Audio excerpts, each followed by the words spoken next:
A minha primeira lembrança é olhando aqueles índios um atrás do outro e minha mãe fechando as portas da casa. A minha infância foi pobre, como todos nós naquela cidade éramos pobres. Eu vi a cara da fome na seca de 21. O bicho da cara feia só mata gente em jejum. Eu só não entrei para o Partido Comunista por causa da religião. Clóvis era uma figura fantástica, né? Era um mundo, era uma nebulosa. Estou aqui diante do presidente Sarney, que sabe, é o único homem que sabe por que eu renunciei. O Castellin tinha uma tese. Ele dizia: o Getúlio nasceu pensando em suicidar-se, o Jânio Quadros em renunciar, o Jango em ser deposto e o Magalhães Pinto em fazer uma revolução. A TV Senado revela as origens e descreve a longa trajetória política de José Ribamar Ferreira de Araújo Costa, que entrou para a história do Brasil conhecido como José Sarney. Deputado federal, governador de estado, senador, presidente da República, Sarney tornou-se um dos mais influentes políticos brasileiros nas últimas décadas. Em 3 programas, Histórias Contadas traz o testemunho desse político maranhense, nascido em Pinheiro, que por obra do destino, com a morte de Tancredo Neves, chegou à presidência da República. Nesta primeira parte, José Sarney fala de sua família, lembra os tempos de infância e revela seu encantamento por São Luís. Com vocês, Histórias Contadas. Olha, eu nasci no século XIX, porque Pinheiro, em 1930, ele ainda era um lugar tão isolado, era uma espécie de uma pequena vila no meio dos campos alagados do Maranhão. É a parte da pré-Amazônia, de campos imensos, de pântanos, em que só se tem uma paisagem absolutamente plana, belíssima, de capim, de água e céu, nenhuma elevação. De Pinheiro só se saía no tempo de inverno só de boi-cavalo, porque nem cavalo andava naqueles pântanos. Eu nasci numa pequena casazinha que tinha cerca de 50 metros quadrados, uma sala de chão batido e outro quartozinho, que era um quarto que já tinha tijolo. Meu pai era promotor público em Pinheiro. Minha mãe é pernambucana, de Correntes, e meu avô era do Engado Bacamarte, na Paraíba. E a família dele também era uma parte do Piauí, de Valença. O primeiro Araújo que chegou no Maranhão foi o Araújo Cerveira, veio para Alcântara. E, naturalmente, esses araújos saíram de Alcântara para ocupar esses campos de São Bento. Foram os Costas, os Araújos, os Soares, os Souzas que fizeram. Então, essas famílias se entrelaçaram. E dessas famílias que se entrelaçaram, quer dizer, nascemos todos nós num desses dramas familiares. Meu avô se separou da minha avó e veio para o Maranhão. Ao contrário do que acontece no Nordeste, em que, em geral, os homens vão embora e deixam as mulheres com os filhos, meu avô veio para o Maranhão e trouxe os filhos. Quando eles chegaram em São Bento, meu pai já estava se formando no último ano de formatura. Então aí ele viu aquela mocinha que era nordestina, que casou-se com ela, e com isso meu avô voltou para outros lugares do Maranhão, largou São Bento, e minha mãe ficou lá em Pinheiro, depois São Bento, e acompanhou meu pai durante toda a carreira dele de promotor. Meu avô Assuero, ele era um nordestino rígido, um homem forte, um homem da lavoura, que tinha lutado no tempo do cangaço e lutou contra Antônio Silvino, cocada, e botou uma volante. O volante se chamava aquelas reuniões de polícias e de pessoas que se alistavam para combater os cangaceiros. Esse povo nordestino é um povo de andantes, né? Eles vivem a caminhar de um lado para o outro, e ele também fez parte dessa saga. Ele tinha uma quadrazinha que ele dizia: eu vi a cara da fome na seca de 21, o bicho da cara feia só mata gente em jejum. Meu outro avô era o José Adriano da Costa. Ele era um mestre-escola e ensinava naquele tempo não tinham, tinham professores que faziam grupos de alunos. Ele era um desses pequenos professores e depois ensinava nas fazendas as filhas dos fazendeiros. As minhas primeiras lembranças que eu posso ter, a mais antiga na minha memória, ela está associada em Pinheiro. Ainda os índios vinham fazer compras na cidade. No dia que eles vinham para trocar peles por pólvora, eles entravam na cidade um atrás do outro e nesse dia a cidade ficava com medo. A minha primeira lembrança é olhando aqueles índios um atrás do outro e minha mãe fechando as portas da casa. Essa primeira lembrança está associada ao medo, né? E dizia o Petrônio, quer dizer, que o medo, que antes de criar Deus, o homem criou o medo, porque o medo foi que criou Deus. Nós andamos no Maranhão inteiro e meu pai ia com a família toda, o que me deu a oportunidade de conhecer todo o Maranhão como criança, viver desde Santo Antônio de Balsas, no sul do Maranhão, até todas as cidades, Caxias, a Baixada, o Sertão, o Médio Maranhão, Coroatá, Codó, Icatu, todas essas cidades do Maranhão. Eu passei a minha infância. Eu passei por São Luís rapidamente aos 6 anos, mas não conhecia, não tinha noção. Voltei para acompanhar meu pai e aos 12 anos eu voltei para fazer exame de admissão nos Maristas. Eu fui para São Luís, houve o fascínio da cidade de São Luís. Eu descobri que o centro do mundo não era Pinheiro nem São Bento, era São Luís. E foi a cidade da minha adolescência. O fascínio quando eu vi a luz elétrica, que eu nunca tinha visto, as casas que eram de sobrados, as ruas, o casario que se derramava naquela beleza que é o casario de São Luís, naquelas cores ocres que lembram as cores de Lisboa. Quer dizer, os becos, a cidade dos mistérios, da poesia, da cultura em todos os lugares, respirando um cheiro de cravo e rosas, quer dizer, que a cidade de São Luís tinha para mim. Então foi um encantamento e uma paixão que não passou e que não passa, entendeu? Eu acredito que esse fascínio que São Luís exerceu sobre mim, ele exerceu também sobre todas as pessoas que passaram no Maranhão. Eu lembro que o padre Claude d'Abbeville, que chegou com os franceses para fundar a cidade, ele dizia que aquilo era o lugar mais lindo do mundo e que era o jardim do paraíso. O comandante da esquadra holandesa que ocupou o Maranhão também dizia que São Luís era a cidade dos encantos que tinha. Simão Estácio da Silveira, foi um navegador português, quando olhou São Luís e também o Maranhão, ele disse que das terras que Portugal conquistou, o melhor era o Brasil. E o Maranhão era o Brasil melhor. Quem dizia Maranhão dizia São Luís. E o Gilles Lapouge, um grande escritor francês, ele diz, quando visitou São Luís, ele dizia que foi a cidade mais linda que ele conheceu no mundo, foi São Luís. Ele chegou num dia de feriado, a cidade estava vazia, e ele sentou-se numa praça e quando ele viu aquela cidade velha, aqueles sobradões, aquelas ladeiras, tudo, ele disse, olha, nunca tive cidade nenhuma tão bonita, porque essa cidade não é só a cidade, ela tem o espírito da cidade.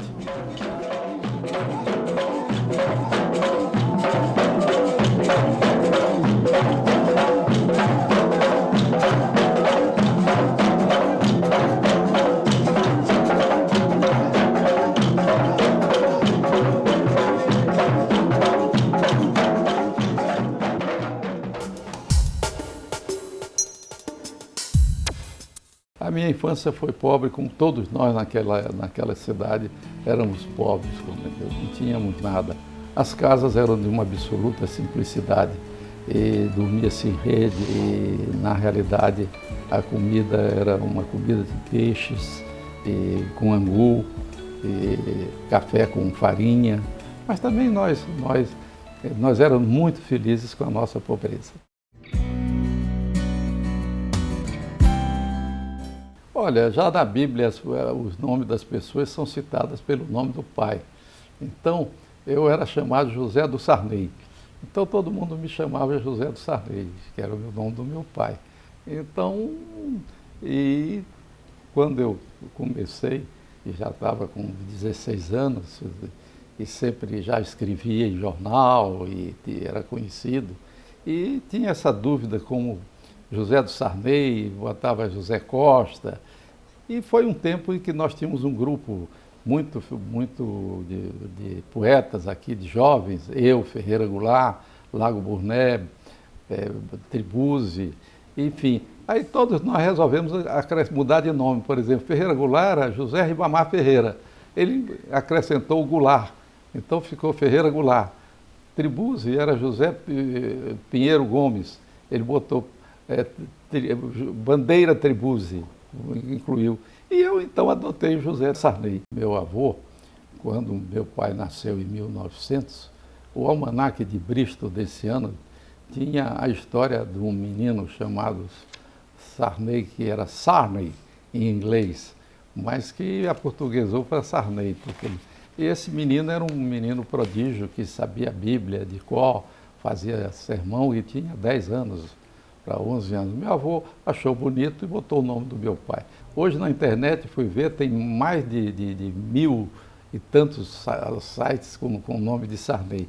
Inclusive tinha uns primos australianos meus que se julgavam meu pai, me perguntaram várias vezes como nós chegamos ao Brasil. Eu não pude dizer que era a bordo do almanaque de Bristol, né?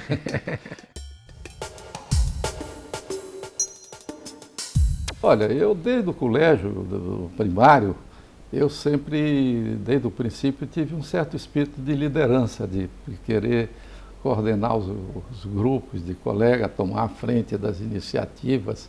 Então, isso eu acho que já era uma certa vocação, um certo gosto que iria me levar à política, né?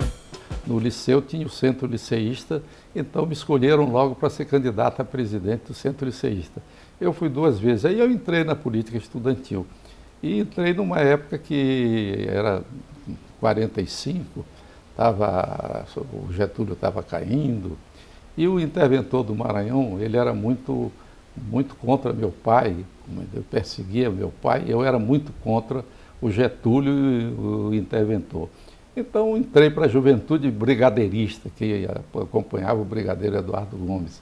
Eu então chefiava aquele movimento de estudantes que era contra a ditadura do Getúlio e contra o interventor do Maranhão naquele tempo. Nessas manifestações, teve uma manifestação do teatro, aí que era para o interventor, e aí eu comandava um grupo que estava lá em cima, e nesse grupo, na hora eu gritei, abaixa a ditadura e tal. E quando, naquele tempo, a repressão muito grande, nós saímos correndo todos depois disso, porque a polícia foi atrás da gente, cheguei, me pegou lá numa casa que eu tinha entrado de comércio com um colega meu, Sebastião Cruz, aí nós dois saímos presos. Chegamos lá, tinham vários colegas nossos também presos que estavam na manifestação na polícia. E começaram a perguntar quem é o seu responsável, quem é o seu pai, onde mora. Eu digo, olha, eu moro aqui num quarto alugado e tal, não tenho responsável e tal. E seu Pedro, eu dei o nome do seu Pedro Costa, que foi chamado, e Cândido, que eram os 2 donos da casa. E quando eles chegaram, que me olharam ali, um menino tão ajuizado, tão calmo, disse, mas você metido numa coisa dessa, está preso aqui e tal. Aí o comissário de polícia passou um sebo, como a gente dizia na gente, né? E uma descomposturazinha, e me entregou para o seu Cândido e disse para ele me vigiar, que da outra vez a coisa ia ser muito pior.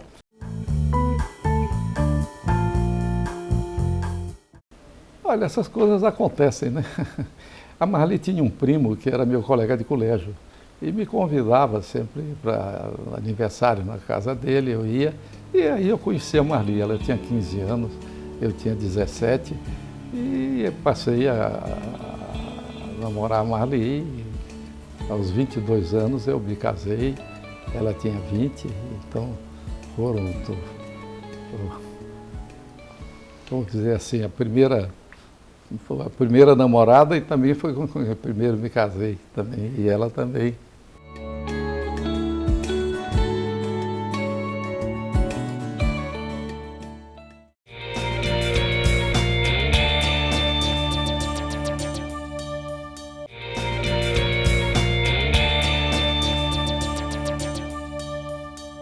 Neste segundo bloco, José Sarney conta como ingressou no jornalismo, fala da relação com Assis Chateaubriand e a influência do comunismo na sua formação. A política é o destino, né? A literatura é a vocação. Houve um concurso de reportagem nos jornais e eu, então, fiz mandei para o jornal, era escrito com anonimato e tal. E quando eu abro o jornal, eu tinha sido ganho o prêmio. E fui então contratado pelos Diários Associados para repórter. E fui lá, fui ser repórter. E a partir daí entrei no jornalismo. E do jornalismo para entrar na política, aí eu que já tinha aquela tradição de líder estudantil, foi um passo só. No jornal eu fui ascendendo. Entrei como repórter, passei para secretário, que era a nomenclatura da época, redator, editorialista, e fui subindo. Aí, então, tive muito mais contato com o doutor Assis quando ele ia para lá. E tanto que quando eu fui eleito deputado, ele me encontrou no aeroporto de Salvador e disse assim: olha, você não é deputado, não é nada, você é meu empregado. O dia que eles fecharem aquilo, você vai ter que vir para cá de novo, sentar no batente. Quando ele foi candidato a senador pelo Maranhão, aí então eu saí do jornal e briguei, porque entrei para combater o Chateaubriand, uns 2 ou 3 anos depois. Ele largou a senatória pelo Maranhão e foi ser embaixador em Londres. Aí então ele chegou e pegou o Saboia e o João Calmon e disse: cadê o Sarney? Onde é que ele está? Fala com ele para voltar para o jornal. Um dia eu estava com ele e ele me disse assim: olha, você me insultou muito. Aí eu fiquei meio de cabeça baixa, não disse nada. Ele disse: eu li os jornais do Maranhão sempre. e ele estava. Mas quando eu fui candidato a governador, foram falar com ele para me botar para fora do jornal, né? Do Imparcial aqui, que era forte. E disseram que eu era comunista e que como comunista eu não podia, o Diário Associado não podia me apoiar, etc. e tal. Aí o doutor Assis disse assim: olha, meu filho, no Brasil, em todo lugar, cada um de nós temos o nosso comunista predileto. O Sarney é o meu comunista do Maranhão. E passou um telegrama: coloca o nosso jornal em serviço, campanha Sarney.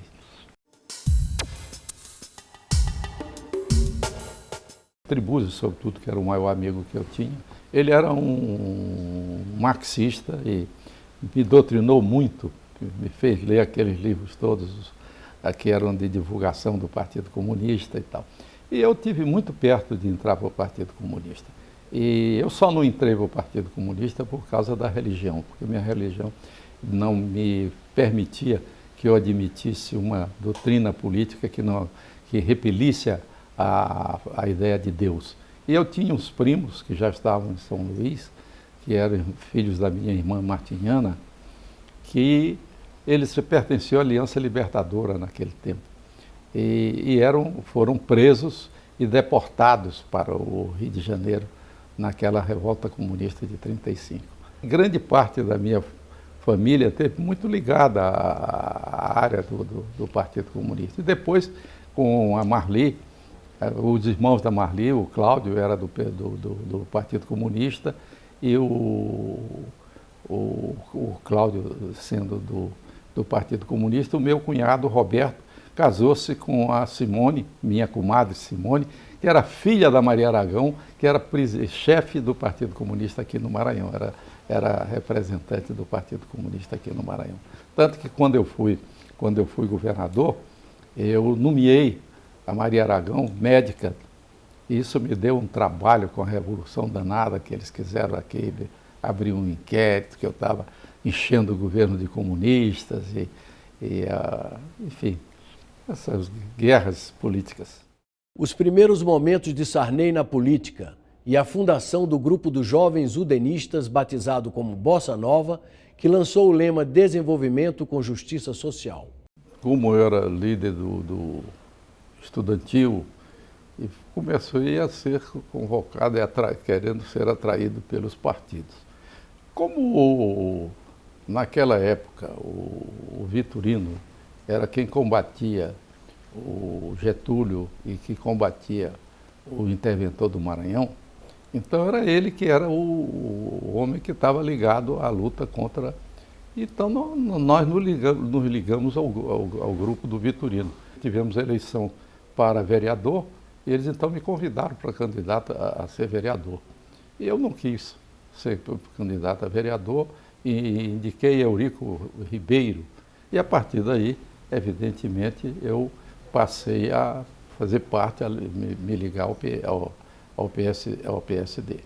Mas logo em seguida, depois dessa eleição, quando a eleição passou, eu então voltei ao brigadeirismo, quer dizer, que era a nossa linha, que era da UDN, que eu tinha grande admiração, não só pelo partido, como eu também conhecia de longe. Os meus ídolos eram o Prado Kelly, o Adalto Cardoso, o Leomar Balieiro, Otávio Mangabeira, todos aqueles e até mesmo o Carlos Lacerda. Quando chegou a eleição, já então para deputado, em 54, já o Getúlio, com o suicídio do Getúlio, e me convidaram para que eu fosse candidato a deputado estadual. Eu disse que deputado estadual eu não ia, até mesmo porque eu tinha um irmão que era candidato a deputado estadual. Mas aceitei ser candidato a deputado federal, quando eu não tinha grande chance, ou quase nenhuma chance.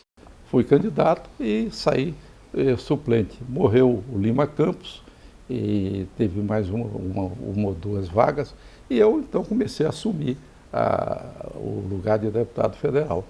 Chegando na Câmara, comecei logo a ter uma certa presença ali, e a partir de 59, quando eu fui eleito definitivamente, na eleição de 58, eu então já me liguei ao grupo que era do Afonso Arinos, que o Afonso que me indicou para vice-líder, me colocou como vice-líder, o Carlos Lacerda era o líder, o Afonso tinha sido eleito senador, e eu fui o vice-líder na Câmara. E quem eram os meus líderes? Eram os monstros sagrados, né? Era o Carlos Lacerda, Adalto Cardoso e todos aqueles que faziam parte daquele universo que eu sonhava de longe, e de repente o destino me levou para sentar com eles dentro da bancada.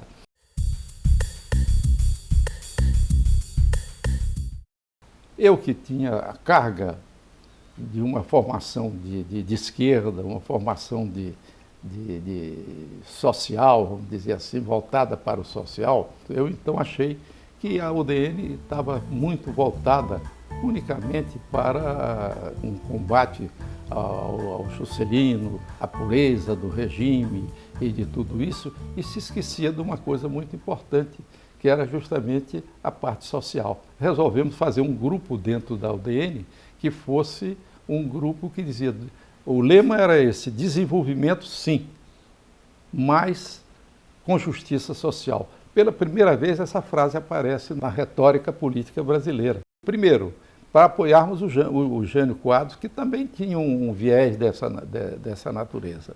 Compreendeu? E, em segundo lugar, para evitar que a UDN fosse taxada como o partido reacionário. Isso nos levou a fazer o manifesto da Bossa Nova, que eu redigi. E levei para o Castelinho, que era muito meu amigo, para ele dar uma revisão, dar opinião. E o Castelinho fez umas pequenas observações e tudo. Então, nós colhemos as assinaturas e fomos levar para o Magalhães Pinto, que era o presidente da UDN. Daí o Carlos Lacerda achou que era um movimento contra ele e que tinha sido feito pelo Magalhães Pinto, quando na realidade o Magalhães era até contra o movimento. Criou-se então a Bossa Nova. Aí o Castelinho, que tinha lido o manifesto, e naquele tempo tinha se criado a Bossa Nova na música, né? Aí o Castelinho botou no Diário Carioca, cadê? O DN cria o grupo da Bossa Nova. E aí o Jânio Quadros passou a nos convidar que nós acompanhássemos ele no Brasil inteiro. Ele dizia, eu não quero essa UDN de punho de renda, eu quero a UDN de macacão, que éramos nós. Eu, por exemplo, me aproximei muito do Jânio na campanha, justamente por isso, porque eu era uma das lideranças desse grupo. O Vitorino era muito amigo do Dutra, ele era amicíssimo do Dutra. Então ele foi no governo do Dutra um homem de imenso prestígio. E com isso ele montou aqui no Maranhão um grupo político, tomou conta do PSD. O Getúlio também começou a apoiar o Vitorino e juntaram-se. E nós então nos separamos. E qual era o estilo vitorinista de fazer política?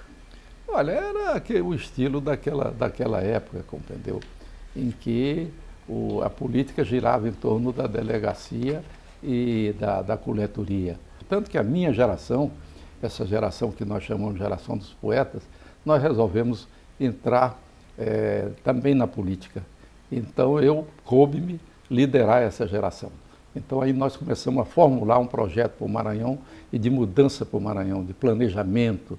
E fizemos um grupo, eu, Bandeira Tribuzzi, Nivaldo Macieira, Emiliano Macieira, Evandro, meu irmão, Buzar. Fizemos então um projeto para mudar, tirar o Maranhão disso e iniciar a era do planejamento. Com isso eu assumi a frente e passei a ser o deputado mais votado, passei a ser o nome que chegou a ser o candidato a governador do estado. Tanto que foi a última eleição direta que houve no Brasil, foi em 65, eu fui candidato nessa eleição, fui candidato pela UDN, pelo PR e pelo PSP. Realmente tinha uma quantidade muito grande de eleitores fantasmas. E nós iniciamos uma campanha contra isso, fomos ao Tribunal Superior Eleitoral, e o Tribunal Superior Eleitoral mandou um ministro para cá, o ministro Bonifácio, que era sobrinho do Zé Bonifácio, e ele presidiu a revisão eleitoral. Nessa revisão eleitoral, quase a metade dos eleitores não se apresentaram, então diminuiu bastante. Mas a minha convicção é que eu ganharia a eleição de qualquer maneira.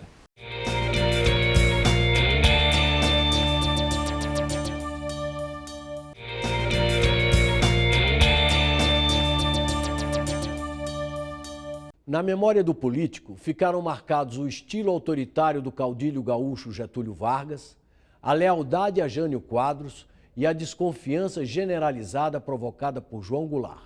Quando Getúlio assumiu, ele não tinha mais aquelas condições que ele tinha durante o Estado Novo. Getúlio não sabia governar dentro de um sistema democrático. Ele tinha aquela cultura do Rio Grande, dos presidentes ficarem 20, 30 anos, o Borges de Medeiros, o Júlio de Castilho, compreendeu? Que ficavam 20, 30 anos no governo. E ele veio com aquela mentalidade e querendo ser o caudilho. Durante o tempo de ditador, ele foi um ditador duro, realmente. Nunca nenhum político teve tão sede de poder e soube tanto manejar o poder quanto o Getúlio, né? Agora, quando ele volta, ele não tem mais essas condições. As Forças Armadas tinham tido outra lavagem cerebral com a guerra. Então, o Getúlio não tinha mais condições tanto que não tinha, que ele resolveu, então, se entrar naquele manejo e tal. A primeira coisa de errada que ele fez foi não confiar na guarda e mandar buscar a guarda pessoal dele de São Borja, o Gregório, aqueles outros sujeitos, e botar na cabeça que um deles devia mandar matar o Carlos Lacerda. Lá dentro, organizar um chofé de táxi da frente do Palácio do Catete, iria mandar. Mostra como estava realmente sem comando, como ele estava despreparado para isso. E, no fundo, o Getúlio sempre teve também uma vontade trágica de chegar um dia ao suicídio. Tanto que ele falou nisso várias vezes. Na Revolução de 30, ele disse, se não der certo, eu me matarei.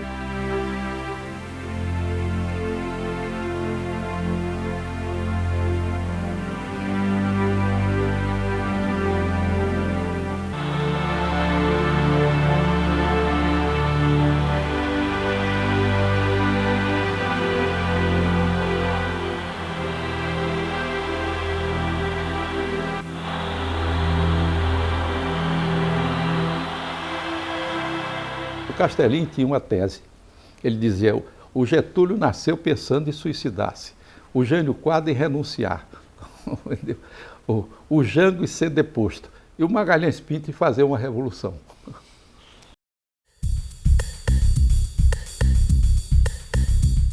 Eu vi com absoluta perplexidade. Ninguém falou em hipótese de renúncia nem nada disso. O Jânio Quadros fez uma avaliação absolutamente errada, sem saber que a classe política estava toda contra ele. Quer dizer, e ele não tinha solidariedade da classe política, de maneira que na hora que ele entregou a renúncia, todo mundo agarrou-se na renúncia de um lado e do outro, tanto a UDN quanto o PSD. O Jânio, inclusive, quando eu era presidente, ele prefeito de São Paulo, ele esteve lá numa reunião comigo, uma audiência, e ele estava com o Zé Aparecido e o Gastone Rigg. Aí ele disse, o Gastone Rigg começou a conversar com o Zé Aparecido, que estava junto assim, e ele parou e disse: senhor Gastone Rigg, eu não vim aqui para ouvir uma conversa sua com o governador de Brasília, eu vim para falar com o presidente da minha pátria, aquele dramático que era o Jânio. E sei, Jânio. Aí em seguida ele disse assim: estou aqui diante do presidente Sarney, que sabe, é o único homem que sabe por que eu renunciei. Aí eu fiquei parado assim. Ele disse assim: o senhor sabe, foi por causa da comida do Palácio da Alvorada. Eu estou dizendo isso hoje da renúncia do Jânio, mas eu fui leal ao Jânio, mesmo depois da renúncia. Talvez tenha sido o único que fez um discurso a favor dele depois da renúncia. O Congresso brasileiro sempre teve isso. Isso distingue ele muito dos outros congressos sul-americanos, sobretudo. É que, num momento de dificuldade, nós nos unimos para salvar, pelo menos, as aparências, mas que a democracia não se rompa de uma vez total, para evitar a eclosão de ditadores pessoais, como foi o Pinochet e os outros todos. Os políticos todos se uniram, PSD e UDN, para realmente encontrar uma solução. E essa solução foi encontrada. Eles que quiseram ganhar tempo, porque os militares não precisavam criar uma ruptura e tal. E nessa história eles foram levando até que construíram essa solução, que realmente, com o tempo, demorou a que houvesse o golpe de Estado, quer dizer, que aquele golpe de mão que eles quiseram dar na mesma hora e que não conseguiram.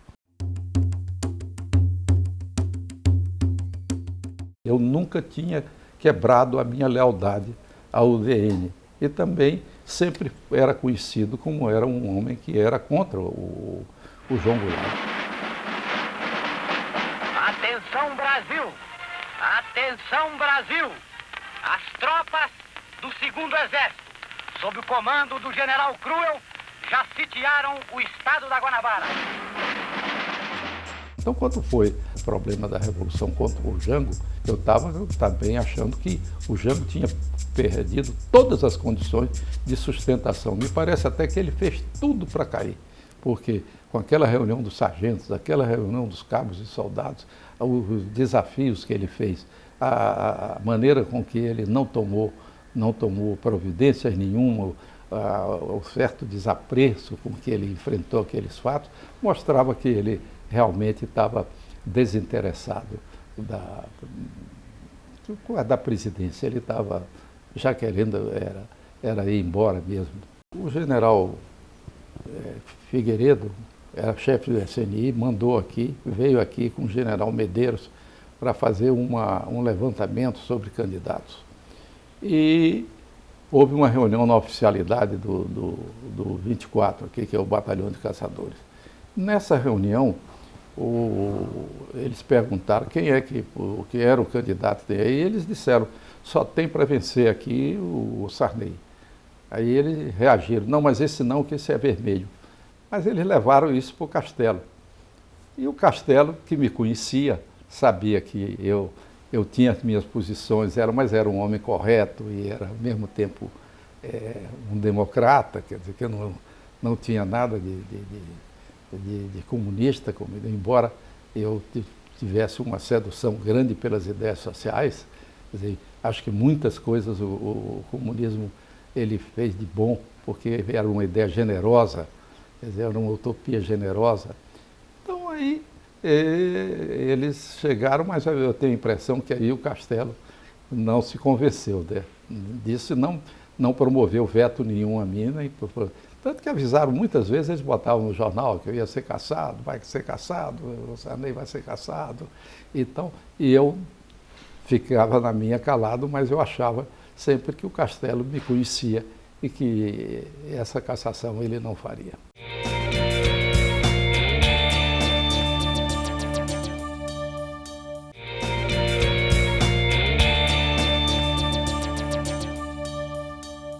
Fechando este primeiro programa, José Sarney rememora sua amizade com o cineasta Glauber Rocha, revela as mazelas que encontrou no Maranhão ao se eleger governador e recorda as circunstâncias que o aproximaram do ex-presidente Juscelino Kubitschek.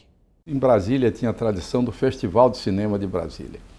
Quando veio a Revolução, o Festival de Cinema de Brasília, ele começou a ser desmontado pelo governo, achando que ali era um lugar onde se reuniam os subversivos e tal. Então veio a ideia genial do Luiz Carlos Barreto de me colocar como presidente do Festival de Cinema, porque isso era uma vacina. Conheci o Glauber Rocha, conheci o Luiz Carlos Barreto, e fiz uma amizade muito grande com eles todos. Então, a partir daí, eu me liguei muito a esse grupo de cinema. E a Glauber, sobretudo, que tinha longas conversas com o Glauber. Glauber era uma figura fantástica, né? Era um mundo, era uma nebulosa que vivia em constante agitação. Tanto que uma vez ele chegou na minha casa, tocou a campainha, era 2 horas da manhã, eu fui ver, e assustado, era o Glauber. Aí entrou e disse, tive uma ideia lá em casa e vim aqui só lhe dizer, você deve ser o ministro da Educação. Eu amanhã de manhã vou para o Goberi lhe sugerir o seu nome para ministro da Educação. Aí eu disse, Glauber, espera aí, rapaz, aí ficamos, a verdade é que amanhecemos o dia conversando e o Glauber desenvolvendo as teorias dele, o que se devia fazer no Ministério da Educação. Nós já estávamos navegando sobre a administração no Ministério da Educação. Eu vim tomar posse no governo e o Glauber estava com dificuldades para terminar a Terra em Transe, né? Então eu digo, Glauber, você não quer fazer o documentário da minha posse? É uma maneira de você fazer um certo faturamento e ao mesmo tempo ajuda o seu filme com esse faturamento. Aí ele disse, não, eu vou, eu nunca fiz documentário e acho isso, mas eu vou. Aí ele veio comigo e fez. E aqui as cenas de Terra em Transe, que aparece a multidão, são as cenas da minha posse, né? E ele então deu-se muito bem com o Tribuzzi também, e Tribuzzi colaborou no roteiro, eu também opinei, tanto que o Maranhão 66, o roteiro foi feito em grande parte por mim. Eu disse, olha, vamos fazer assim, eu quero o Maranhão de hoje, para a gente ficar sobre o que era o Maranhão de amanhã. E os dois, então, nós três fizemos aquela, como era o... Que, aliás, não repercutiu bem, porque quando passou, todo o maranhense aqui ficou meio aborrecido, porque deu uma imagem muito ruim das coisas que tinham no Maranhão. Mas aquilo era verdade, o que eu queria mostrar é como eu estava recebendo o Maranhão. Recebo na praça pública o direito de governar o Maranhão, direito que me foi dado pela vontade soberana do povo. O nosso céu e a nossa terra testemunharam os longos, trabalhosos, ásperos e heróicos caminhos que nos conduziram a esta tarde, a esta solenidade e a este instante. O Maranhão tinha um ginásio só, oficial, que era o Liceu Maranhense, onde eu tinha estudado. O Maranhão tinha apenas 4 motores a lenha, ainda se tinha lenha no Maranhão, que era um mangue cortado que a Ullman Company tinha, quer dizer, produzia 7.500 quilowatts. Toda a energia que tinha no Maranhão. Não tinha energia no interior, não tinha 1 quilômetro de asfalto. E então, o que eu fiz? Fiz Boa Esperança, que passou a ser energia para todo o estado. As linhas de transmissão, que todas foram feitas. Criei as universidades Montei a televisão educativa também, aqui, que naquele tempo não se chamava televisão educativa, foi a primeira do Brasil, hein? O primeiro computador que foi para o Nordeste veio para cá, para substituir a Olerite, né? Iniciamos a era do planejamento, uma escola por dia, um ginásio por mês, uma faculdade por ano.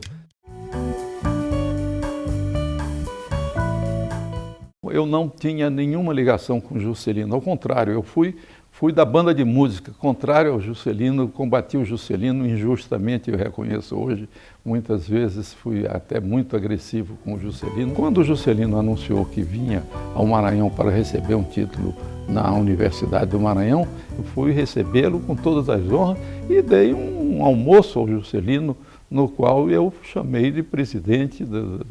Naquele tempo, chamar o Juscelino de presidente era quase que uma ofensa que se fazia ao regime. Ouvi do Juscelino a seguinte frase: o senhor que foi meu adversário, mostra como às vezes a gente tem adversários que são melhores do que os correligionários.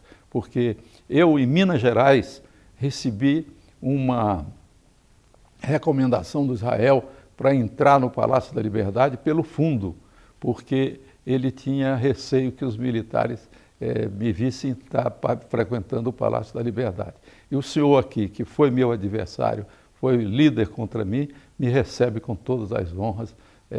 Me fez uma carta muito generosa, carta essa que eu guardo no meu arquivo, e no qual ele me dizia que temia pelo meu gesto que eu tivesse consequências pessoais. A partir daí, fiquei amigo do Juscelino, tanto que ele dizia que eu era o amigo que ele tinha tido no ostracismo. Segundo Sarney, o perigo sempre ronda a presidência da República.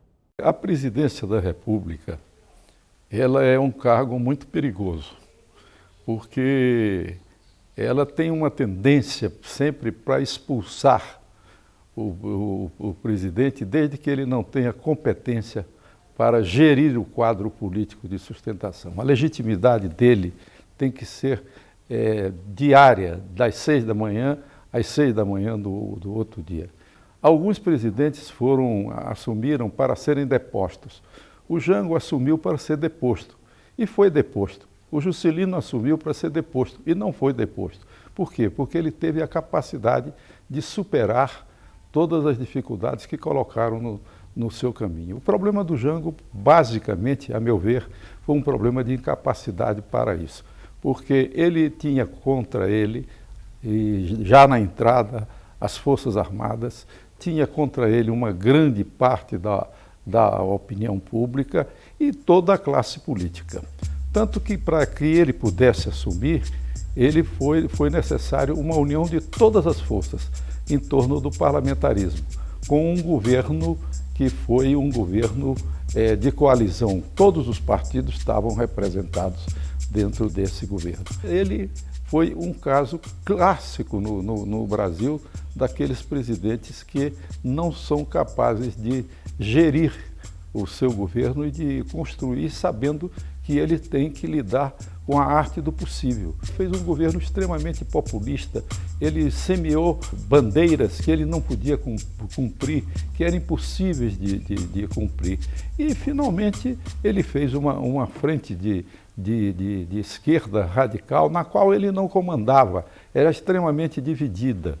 E isso tudo dentro de um quadro mundial, que era o quadro da Guerra Fria, do momento mais difícil da Guerra Fria, em que o Brasil era apenas um terreno no mundo inteiro em que se processava esse caso da Guerra Fria.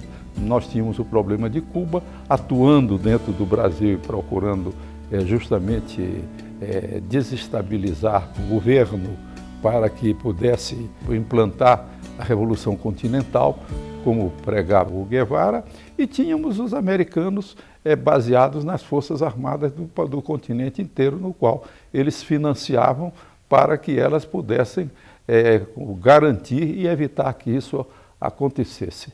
No próximo Histórias Contadas, Sarney relembra um momento crucial de sua carreira política. Indicado vice, com a morte de Tancredo Neves, dias antes da posse, ele assume a presidência da República. No site www.senado.leg.br/TV, você pode assistir às entrevistas concedidas pelo presidente Sarney. Neste endereço, também estão disponíveis as respostas que ele deu a perguntas feitas por internautas. Não perca, aqui na TV Senado. Eu não sabia de nada do movimento golpista, nem sabia quem existia, nem conspiração nenhuma, não entrei em conspiração nenhuma. Sempre fui muito sensato nessas coisas de política. Eu nunca entrei nessas coisas que não fossem de caráter democrático.